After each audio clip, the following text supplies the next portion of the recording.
नमस्कार. माननीय शरद पवार साहेब हे महाराष्ट्राचे 4 वेळा मुख्यमंत्री झालेले आहेत. त्याचप्रमाणे माननीय शरद पवार साहेब हे केंद्रामध्ये PV नरसिंहराव यांच्या मंत्रिमंडळामध्ये ते संरक्षण मंत्री देखील झालेले आहेत. त्याचप्रमाणे माननीय पंतप्रधान मनमोहन सिंग साहेब यांच्या मंत्रिमंडळामध्ये माननीय शरद पवार साहेब हे कृषी मंत्री देखील झालेले आहेत. म्हणजेच शरद पवार साहेबांनी अत्यंत मोठी खाती ही सांभाळलेली आहेत. अनेक मोठ्या पदांवर त्यांनी काम केलेलं आहे. माननीय शरद पवार साहेबांचा अत्यंत प्रदीर्घ असा राजकारणाचा प्रवास आणि त्यांनी वेगवेगळ्या क्षेत्रामध्ये भरीव असं कार्य केलेलं आहे. आणि म्हणून माननीय शरद पवार हे उद्योगपतींचे, माननीय शरद पवार साहेब हे शेतकऱ्यांचे, माननीय शरद पवार साहेब हे खेळाडूंचे आणि माननीय शरद पवार हे महिलांचे आणि माननीय शरद पवार साहेब हे पुरोगाम्यांचे देखील. तर असे माननीय शरद पवार साहेब यांच्या संदर्भामध्ये मी आज आपल्यासमोर बोलत आहे, याच्यासाठी की सध्या अभिजित दिपके हा महाराष्ट्राचा सुपुत्र आहे आणि त्याने दिल्लीमध्ये विद्यार्थ्यांचं जे आंदोलन केलं आहे आणि त्या विद्यार्थ्यांच्या आंदोलनाच्या माध्यमातून सरकारला झुकावं लागलेलं आहे. हा इतिहास आपला सर्वांना माहीत आहे.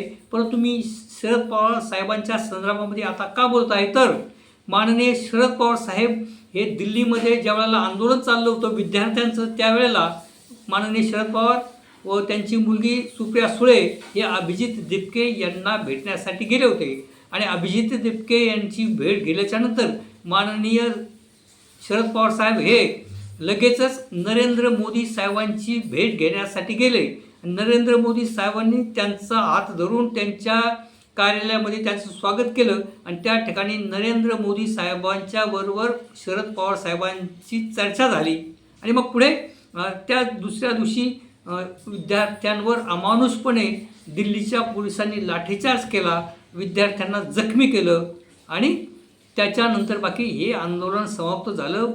शिक्षण मंत्र्यांनी राजीनामा दिला. तर त्यानंतर माननीय शरद पवारांचं असं काही वाक्य आलं की मी त्या संदर्भामध्ये विद्यार्थ्यांच्या संदर्भामध्ये अभिजित दिपके यांनी चालवलेल्या आंदोलनाच्या संदर्भामध्ये मी नरेंद्र मोदी साहेबांना शब्द टाकला होता. परंतु त्याच वेळेला त्यांनी असंही म्हटलं, म्हणजे अशी बातमी आली की माननीय शरद पवार साहेब हे नरेंद्र मोदी साहेबांना निमंत्रण देण्यासाठी गेले होते. कारण त्यांच्या शिक्षण संस्थेमध्ये म्हणजे बारामतीमध्ये असणारी त्यांची जी शिक्षण संस्था आहे, अत्यंत नामांकित फार मोठी शिक्षण संस्था आहे, त्या शिक्षण संस्थेच्या आवारामध्ये तथागत भगवान गौतम बुद्धाची मूर्ती ते बसवणार आहेत. आणि तथागत भगवान गौतम बुद्धांच्या मूर्तीची त्या ठिकाणी जी प्रतिष्ठापना होणार आहे त्याचं उद्घाटन करण्यासाठी त्याचे प्रमुख पाहुणे म्हणून नरेंद्र मोदी साहेबांना त्यांना निमंत्रित करायचं आहे. आणि त्यासाठी बाकी शरद पवार साहेब त्या ठिकाणी नरेंद्र मोदी साहेबांना निमंत्रण देण्यासाठी देखील आले होते. आता गंमत पहा की जे तथागत भगवान गौतम बुद्ध म्हणजे शांतीचं प्रतीक, तथागत गौतम बुद्ध म्हणजे समता, स्वातंत्र्य, बंधुभाव आणि तथागत गौतम बुद्ध म्हणजे युद्ध नको, शांतता हवी आणि हिंसा नको, तर अहिंसेच्या मार्गाने ते लोकांना कसं जगावं ते तथागत गौतम बुद्ध शिकवतात. म्हणजे ज्या तथागत गौतम बुद्धांनी हिंसा नको असं म्हटलेलं आहे आणि त्या गौतम बुद्धाची मूर्ती ज्या वेळेला बारामतीमध्ये माननीय शरद पवारांच्या वतीने त्याची प्रस्थापना होत आहे आणि त्याच वेळेला बाकी मोदी साहेबांचे पोलीस, शहा साहेबांचे पोलीस अत्यंत हिंसक पद्धतीने विद्यार्थ्यांवर लाठीचार्ज करत होते, त्यांची डोकी फोडत होते, त्यांचे पाय मोडले होते. हा देखील विरोधाभास त्या ठिकाणी जाणवत आहे. परंतु माननीय शरद पवार बाकी साहेब हे बाकी नरेंद्र मोदी यांना प्रमुख पाहुणे म्हणून तथागत गौतम बुद्धाच्या मूर्तीची प्रतिष्ठापना करण्यासाठी बोलावणार आहेत, अशा पद्धतीची बातमी आलेली आहे.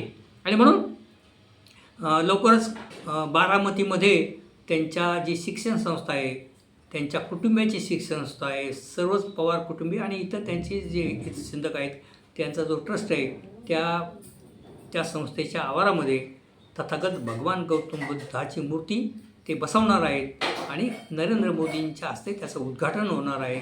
पाहूया तो कार्यक्रम कधी होतो ते.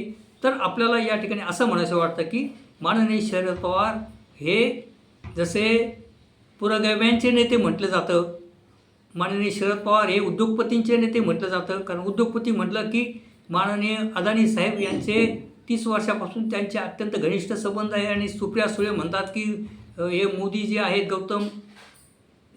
गौतम अदानी हे जे आहेत उद्योगपती, हे माझे भाऊ आहेत.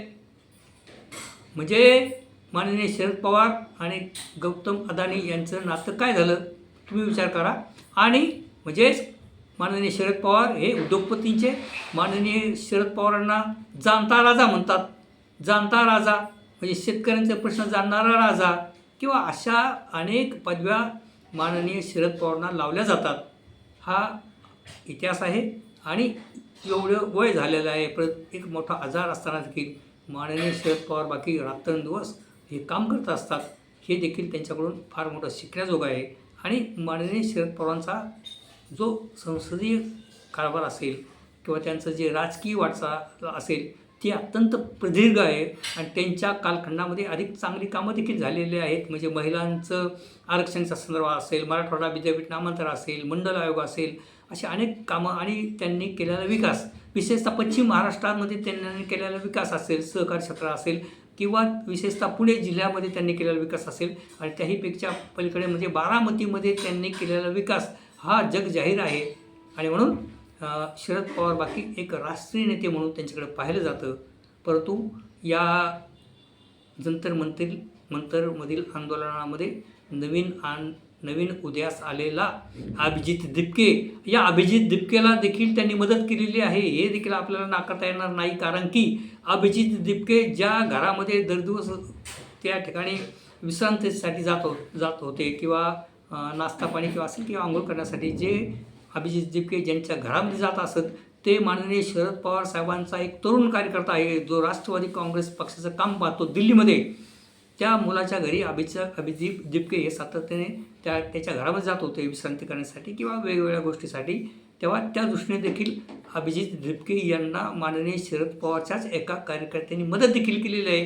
हे देखील आपल्याला या ठिकाणी नाकारता येणार नाही. आणि म्हणून सर्व पक्षीय आणि विरोधी पक्ष असेल आणि सत्ताधारी पक्ष असेल, या सर्वांचेच मित्र आहेत माननीय शरद पवार साहेब. तेव्हा माननीय शरद पवारच्या संदर्भामध्ये तुम्हाला काय वाटतं, तुमचा अनुभव काय आहे, तुमचं काय म्हणणं आहे त्या संदर्भामध्ये या माझ्या व्हिडिओच्या कमेंट्स बॉक्समध्ये निश्चित तुम्ही लिहा, अशी तुम्हाला मी विनंती करतो. आणि मी अशा पद्धतीचे व्हिडिओ घेऊन आपल्यासमोर येत असतो. तरी कृपया तुम्ही या माझ्या व्हिडिओला लाईक करा. व तुम्ही पहिल्यांदाच माझा व्हिडिओ पाहत असाल तर राजकारण आणि समाजकारण यूट्यूब चॅनल माधव गायकवाड या चॅनलला आपण सबस्क्राईब करावा, ही विनंती. धन्यवाद.